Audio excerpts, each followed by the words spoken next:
ఇవాళ ఈ రేషం 68,000 మేడతో గెలిచిండు. ఈడ మంత్రుల సామేల్ 52,000 మేడతో గెలిచిండు. మీకు చేసి ఆపలేమే, మీ చెంతకు రాలే. మమ్మల్ని ఎందుకు హీనంగా మాట్లాడుతా ఉన్నా? మీ నియోజకవర్గాలు చూసుకోరి, మీ నియోజకవర్గం మీ చక్కదనం చూడండి. ఏమనుకుంటారో మీరు? మా నియోజకవర్గాల కోసం కానీ నేను 24 గంటలు జనం మధ్యలో ఉంటున్నాను. 24 గంటలు జన సమస్యలు పరిష్కరించిన నేను, అన్ని కులాలను కలుపుకోబోయాను నేను, అన్ని వర్గాలను కలుపుకోబోయాను నేను స్వయానం కౌలు రైతు. నేను నాకు ఇంత భూమి ఉన్నా కూడా నేను వ్యవసాయం చేసుకొని నా పక్కన ఉన్న రెడ్డిలతో వ్యవసాయం చేసుకొని బతుకుతాను నేను. కానీ మీరు ఆడ గాంధీ భవన్ మాట్లాడితే రాజగోపాల్ రెడ్డి తుంగతుర్తి బాగలేదు, నగరికల్ బాగలేదు, నీది నువ్వు కడుక్కో మునుగోళ్ళ చక్కదనం ఆడ చెప్తుంది. నాకు కూడా రిపోర్ట్ వచ్చింది మునుగోడలో ఇట్లా ఉందని. నాకు దాని సమాధానం చెప్పాలి.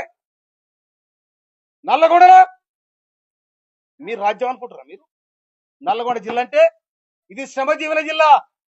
బడుగు బలహీన వర్గాలు ఉద్యమాలు చేసిన తుంగతుర్తి పోరాడాల గడ్డ. ఈ పోరాడాల గడ్డలో తెలంగాణ పోరుబిడ్డ మంత్రుల సామాన్యుడు ఖబర్దార్. మాకు గాని బడుగు బలహీన వర్గాలకు కానీ బక్క దిక్కిన కొరలు కానీ మీరు చిన్న చూస్తే దానికి సమాధానం చెప్తానని హెచ్చరిస్తున్నాను. కాంగ్రెస్ పడి బతకాలి, రాహుల్ గాంధీ ప్రధానమంత్రి కావాలి. నీలాక ఇటు రాకపోతే అటు, అటు రాకపోతే ఇటు. బీజేపీకి ఎందుకు పోయి రాజగోపాల్ సమాధానం చెప్పాలి. బీజేపీలో పోయి ఎందుకు పోటీ చేసిన రాజగోపాల్ చెప్పాలి. నువ్వు రాహుల్ గాంధీ ఇచ్చావు, సోనియా గాంధీ ఇచ్చావు, అన్ని మర్చిపోయి మళ్ళా కాంగ్రెస్ లోకి వచ్చి పోటీ చేసినావు. కాంగ్రెస్ లోకి వచ్చి పోటీ చేసి నికార్సైన కాంగ్రెస్, మా కాంగ్రెస్ అంటే వీళ్ళంతా ఎవరు? ఈ సర్పంచ్లంతా ఎవరు? ఈ కార్యకర్తలు ఎవరు? ఈ లీడర్ అంతా ఎవరు?